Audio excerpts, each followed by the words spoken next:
Tupelekeni basi hiyo mbele basi huko juu basi tuangalie mambo iko namna gani.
Kuna wakati hizi vitu zikikuja ama mtu wa media kuja huku atakagi hata kuongea hata anaanza kulia.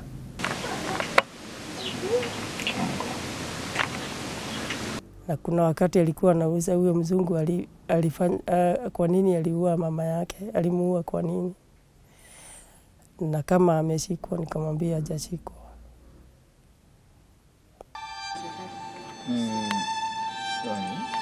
Ya permission.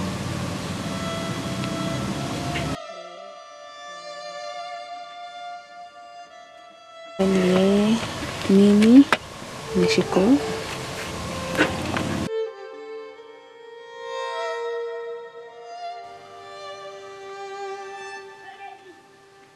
The late Agnes Wanjiru's family is beginning another year without justice for the murdered daughter. Her family has only been left with fond memories.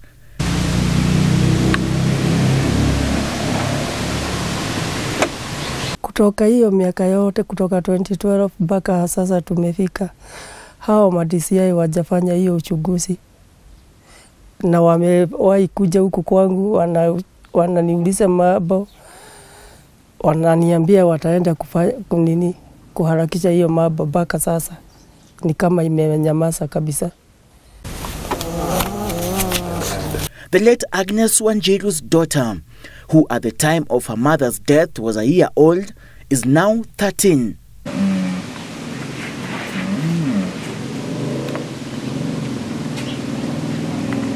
Akasema hata kama mama yangu ni alienda, nyinyi ndio mama yangu na baba ndio baba yangu.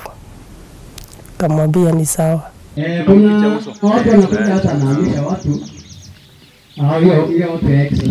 An ongoing parliamentary inquiry into Agnes Wanjiru's murder, allegedly by the British Army training unit in Kenya, Batuk, in 2012, doesn't seem to provide for the much-needed answers for Wanjiru's family. It's saddening seeing that Agnes was a Kenyan, but all these delays are coming from the Kenyan government. They don't seem to care. All what they care about is the benefits that they get from the UK government, but they don't care about the victims of the human rights atrocities of the Batuk.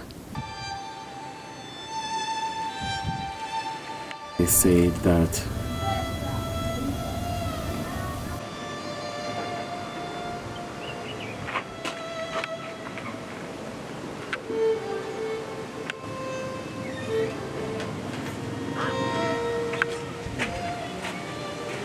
after all those 13 years, we have been having 3 presidents in seats with this case. We have been having 4 DCI boss, 4 of them, and 4 DPPs, and no one, all of them, they have failed to bring this matter to closure.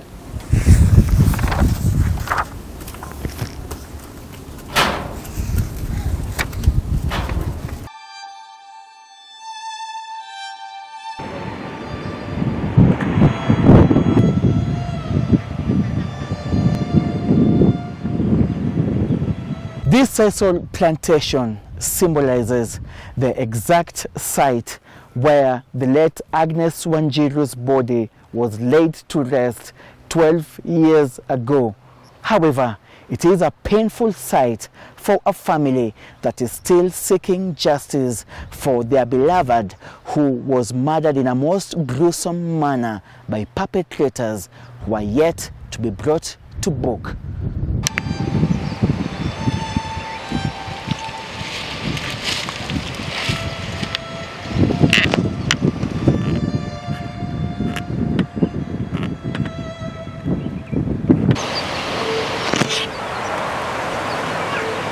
Esther has made a trip to this cemetery every year, only that this time round it's a special memorial in that she's turning 21 years old, the exact age when her aunt was buried here.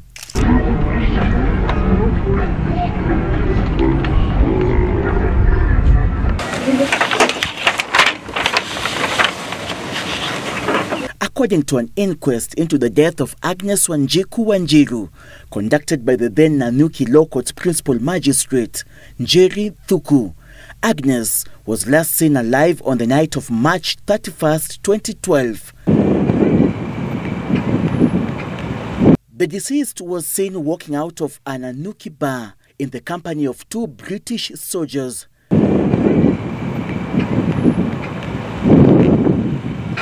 In June 2012, a groundsman at Lions Court Hotel stumbled upon Agnes' body while clearing a blockage in a septic tank.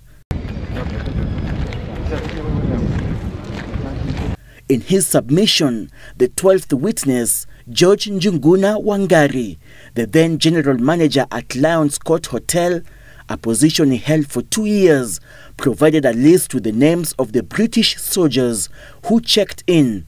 They are as follows: B4, David Giles; B6, Andre; B8, Malcolm; B11, Byron; B13, Kat; C14, Miller; B1, Higgles; D7, Jack; D8, Liam.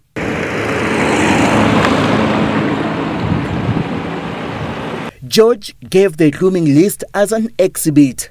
George also produced the completed booking forms as follows, filled by the following: Kat, Jack, Liam, Byrne, Milam, Martin, Andrew. However, George did not know why he did not have a booking form from Higgles. According to George, no investigations were carried out and that Agnes was strangled. George testified that a guest who had checked in that night told him that he heard unusual noise in a room occupied by a British soldier. The 13th witness, Josephat Kirui, an investigator in the case, presented a letter dated 16th June 2012 as exhibit, detailing the identities of British soldiers who spent the night at Lions Court Hotel. They are 39114703 KGN, Thornbarrow J; 30101459 KGN, McKenna IJ; 25157836 CPL, Bayan SC; 25113314 SGT, Miller SJ; 25055002 SGT, Higgins ST; 30098525 KGN, Bradshaw KA; 30109694 KGN, Giles DP A Coy; 251332 Armitage AJ A Coy. Josephat told the court that by the time the letter was written, the soldiers had left Kenya. He said the soldiers were members of the 2nd Battalion, Duke of Lancaster. While delivering the findings of the inquest into the death of Agnes Wanjiku Wanjiru, the then Nanyuki Law Court's Principal Magistrate Njeri Thuku stated, and I quote, This court refuses to speak the language of silence. That is why the letter dated June 16, 2012 is admitted as an exhibit. It is possible that even after stating a decision in this opinion, no action may be taken by any of those charged with doing so.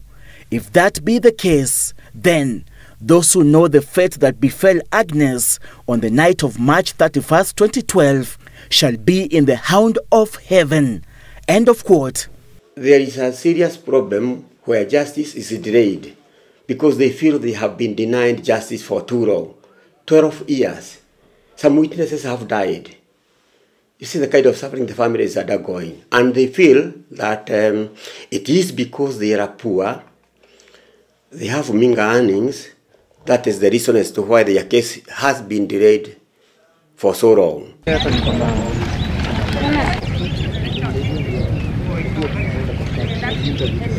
A statement released by a spokesperson of the British High Commission in response to our inquiry reads, and I quote, "This case is a priority for the UK government, and we fully appreciate the seriousness and importance of justice for Agnes. The jurisdiction for this investigation lies with the National Police Service, Kenya. Therefore, all enquiries on the progress of the ongoing investigation should be directed to them. The UK government is working closely with the government of Kenya to accelerate progress." It is very hypocritical for them saying that the investigation rests with the Kenyan government. They use that to hide behind investigation because they also have a mandate to investigate on their end. They should tell us the status of the investigation, not telling us it is ongoing. And then 12 years later, what are they investigating with all the witnesses coming out? Nelson Koech, the chairman of the Departmental Committee on Defense and Foreign Relations that is conducting an inquiry into alleged atrocities by British Army Training Unit in Kenya, blames the country's investigating agencies for sleeping on their job. It's unfortunate that even the British Parliament, seem to be doing more than what our investigative agencies have done in Kenya. There are so many journals out there that you point to almost who actually are the perpetrators of the heinous murder. Yet our own investigative agencies seem not to be aligned towards that direction. I know investigations have actually advanced to some very, very high levels. I know our homicide team has gone to Britain on several occasions, following up on that matter. And it is true, our DCI is actually on top of those things. I need to check on the same, but I know because last time when I checked on it, he had done very well. His homicide teams were actually doing very well, and I know it's a complex case, but so far we have done very well, and I know we are going to come to the conclusion of that.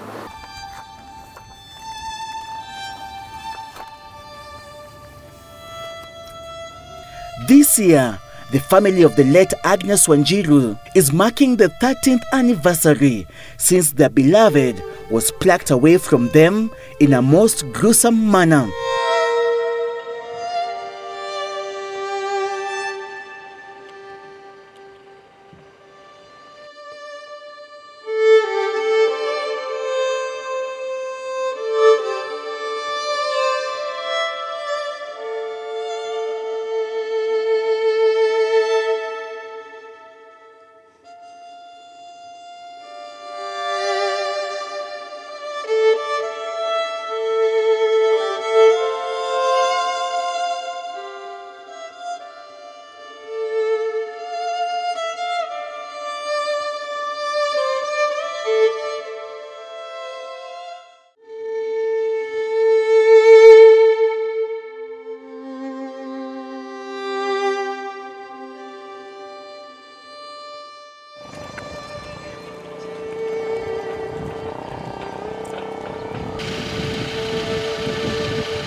22-year-old Chaula Memusi is being attended to by her 45-year-old mother, Memusi Lochede, at their village in Westlands area, Archers Post, Samburu County.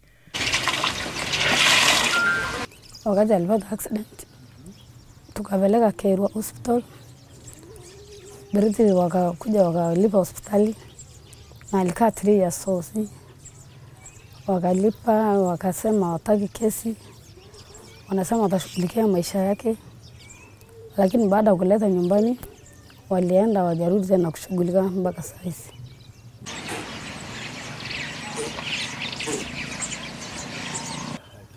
Inafaa Biriti wachukuliwa hatua, walipia hawa wenye wamedhulumu hawa na walipia haki yao.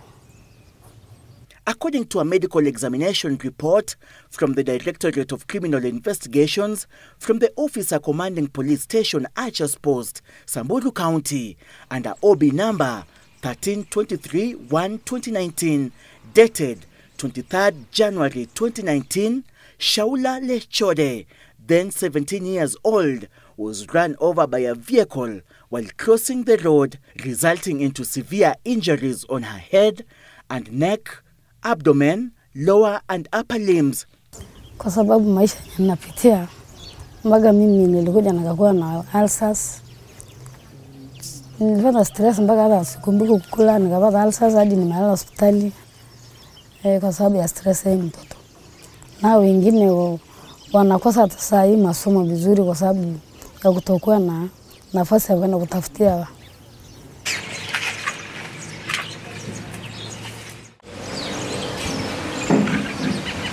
21-year-old Sabili Lemakima, Shaula's younger brother, was schooling with her sister at Gedre Primary School before the incident occurred. Sasa kama unini mtoto kama huyu, sasa maisha yake imeharibika hivyo. Juu sana mguu moja. So ni kama hii ni nini yake ya life, ataishi kwa hivyo maisha yake yote hivyo. So nataka tu amsaidie, at least aishi maisha poa.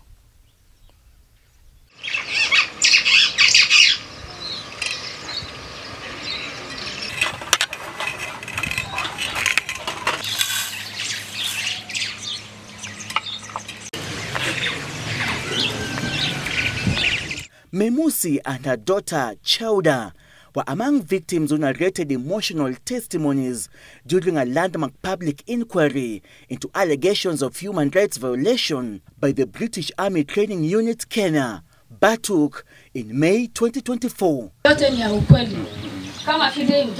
The inquiry is being conducted by the National Assembly Defense and Foreign Relations Committee.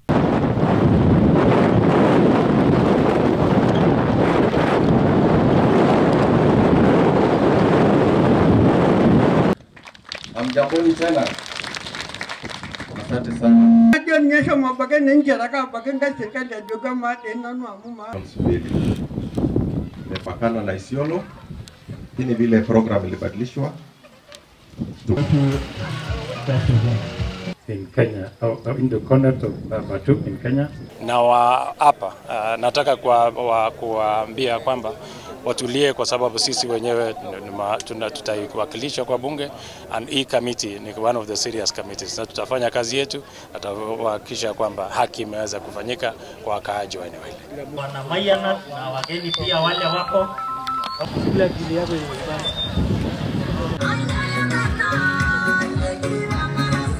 Claims of human rights violations by British troops in Samburu and Laikipia counties not only involves rape, murder and hit-and-run incidences, but also cases of abandonment of children served by British soldiers.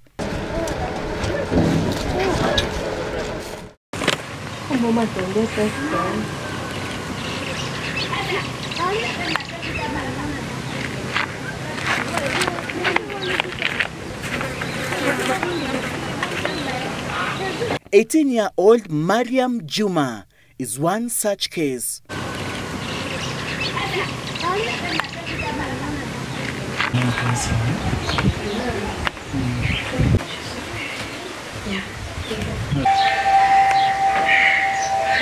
My mother passed when we had no house to live, because the house that we used to live was a Manyata house. It's too hard here in home because we don't have place to stay.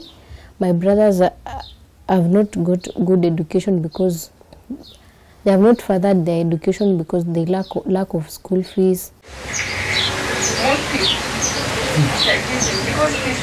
Nimeshangaa sana kusikia mzazi anatoroka mtoto wake. Juu sasa nashangaa babangu mimi sijamkosea, mamangu hata labda hajamkosea. Sasa sababu ningependa kujua sababu yake kututoroka, sababu ya kutokutusaidia, na hakuna mtu alimkosea.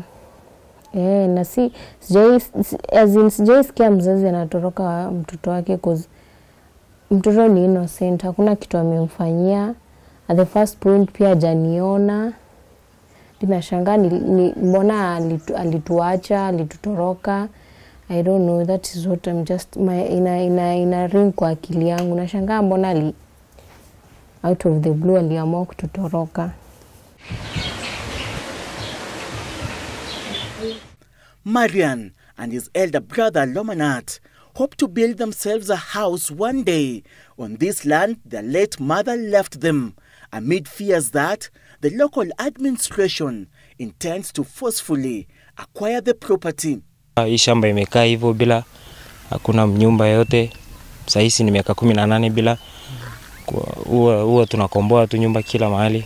Just like Lechode and Chauda, Marian Juma gave evidence to the parliamentary inquiry into the alleged misconduct of soldiers from the British Army Training Unit Kenya, Batuk, in May 2024. Nangamia hapa utalaumu nani?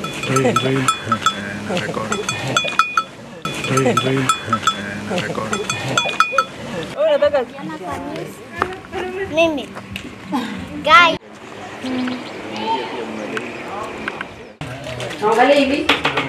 28-year-old Jenerica Namoru has been struggling to make ends meet for her 5-year-old daughter, Nicole. Also abandoned by a British soldier stationed at the training station at Archer's Post. Baka kuna penye imefika anasemanga mama sasa mimi sitakuitwa mzungu. I don't know how she takes it, lakini sielewi mbona alifika hapo. Sijui kama ni vile anachokozwa sometimes. Kwa siasa. Anauliza kwani baba hakuji? Huwa sasa namwambianga baba ako mbali, na penye ako mbali lazima tupande ndege. Na ndege ni kama 100,000 na. So nikimpea that statement sema kwa hivyo lakini atakuja, nampea yeye, namwambia tu atakuja. So nile kumwambia ako mbali sana. But atakuja.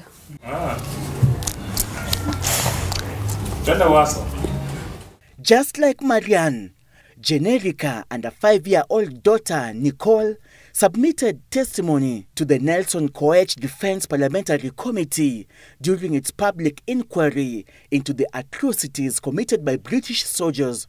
The Royal Military Police at around 2002 conducted investigations onto these allegations of rape, which in their conclusion they did conclude that there were some incidences of this abuse. And I've seen several recommendations like in the 3JRC report, which also note that there were abuses and sexual violence perpetrated against the Samburu and Maasai women by the British forces while training in Doldo. But all these reports have been left to, rot in shelves. I mean, there has been no meaningful implementation of the recommendations in this report. Entities that have so far appeared before the National Assembly Defense Committee include Kenya National Commission on Human Rights, Ministry of Interior, Ethics and Anti-Corruption Commission, National Environment Management Authority, Kenya Wildlife Service, and some non-governmental organizations. Those also scheduled to present testimonials include Federation of Women Lawyers, Ministry of Foreign Affairs, Ministry of Lands, Ministry of Health, Ministry of Labour, National Intelligence Service, and Batuk. According to EACC's report on 7th March 2013, the Commission received allegations of malpractices involving officers of the British Army Training Unit Kenya, Batuk. One, stand by, firing! In collusion with public officers in Nanyuki. The specific allegations are Batuk Quartermaster, the Regiment Sergeant Major RMS, and the commanding officer allegedly received bribes to allow traders dealing in couriers to conduct their businesses within the Army's camp's restricted areas, which is reportedly illegal. The officers reportedly demand 500,000 Kenyan shillings per trader and later take 30% of total sales from the traders. It is also alleged that some of the shops sell mobile phones and accessories which are brought into the country illegally without paying import duty. The shops and businesses in the restricted areas reportedly operate without permits, business licenses, and other revenues to the council, and allegedly avoid paying taxes. The officers reportedly buy personal cars and register with British Army number plates or make their own fake British Army plates and attach to the vehicles.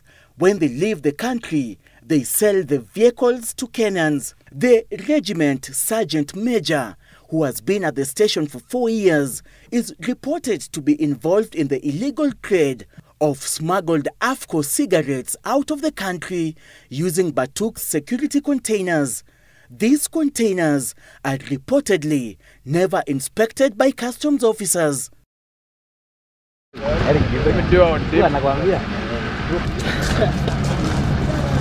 So your number? According to submission by the Kenya Veterans for Peace to the Parliamentary Defence Committee, British soldiers patronize entertainment joints, fights in Nanyuki, and have at times been reported to have had a confrontation with other revelers, which at times results in fights. There have been some reported cases of injuries to women within or outside the British camp. Sexual actions have at times resulted in unwanted pregnancies and abandoned mixed-race children. Most soldiers are accused of violating the code of conduct through indiscipline. Some serious in nature are never investigated by the relevant local authorities nor British Army leadership. Neither is there a follow-up to ensure justice has been done to the victims. According to the Kenya Human Rights Commission, submission to the National Assembly Departmental Committee on Defense, Intelligence and Foreign Relations, Batuk has faced accusations from host communities related to cases of murder, public fights, and fatal traffic hit and runs. Some of the sample cases include Agnes Wanjiru's murder by a British soldier in March 2012, fatal accident caused by a British Army bus at the Meru-Nanyuki junction, resulting in the death of the driver, and severe injuries to the other passengers on February 10, 2012. A hit and run where a Batuk lorry ran over a young girl in 2019 in Archer's Post, causing disability to the victim. Batuk operating beyond leased lands such as Losesia Group Ranch in Archer's Post, Samburu County. Fire at the 10,000 acres Loldaiga Wildlife Conservancy caused by Batuk from the use of white phosphorus. Threats and intimidation against human rights defenders by Kenya security agencies leading to arbitrary arrests. Labor rights violation from Kenyan employees at the Batuk barracks. Sexual violence and exploitation. The Kenya Human Rights Commission is demanding reparations for all the atrocities committed to the different groups in the country, in line with the United Nations principles and guidelines, which provide for, amongst others, support, adequate compensation, rehabilitation, satisfaction, and guarantee of non-repetition. For us, it's a ratio issue. we find the way they've been doing things against our people and undermining our sovereignty, undermining our government and other institutions is purely racism. Because you cannot tell me someone lodges a complaint in Cyprus to British Army, he is compensated within 1 week. Here you lodge compensation even for 10 years, no one listens to you. So even the way MOD UK works, it works in a very discriminative way on the basis of the race, simply because we are black people. That's why we find a lot of injustice coming from Batuk. According to a British High Commission spokesperson, the UK Secretary of State for Defence, John Haley, MP, has discussed with the Chief of the General Staff these alarming allegations of unacceptable behavior by the service personnel deployed to Kenya. We take these allegations extremely seriously, and the Army has launched an inquiry into the conduct of those who have been deployed to Kenya. We expect the highest standards from our personnel, are committed to preventing sexual exploitation in any form, and through our zero-tolerance policies, will hold to account anyone found to be involved. The Royal Military Police and Batuk work closely with the Kenyan Police liaison officers, local community and county leadership to swiftly address any concerns with the Defence Serious Crime Command, investigating any allegations of serious or complex crime where necessary.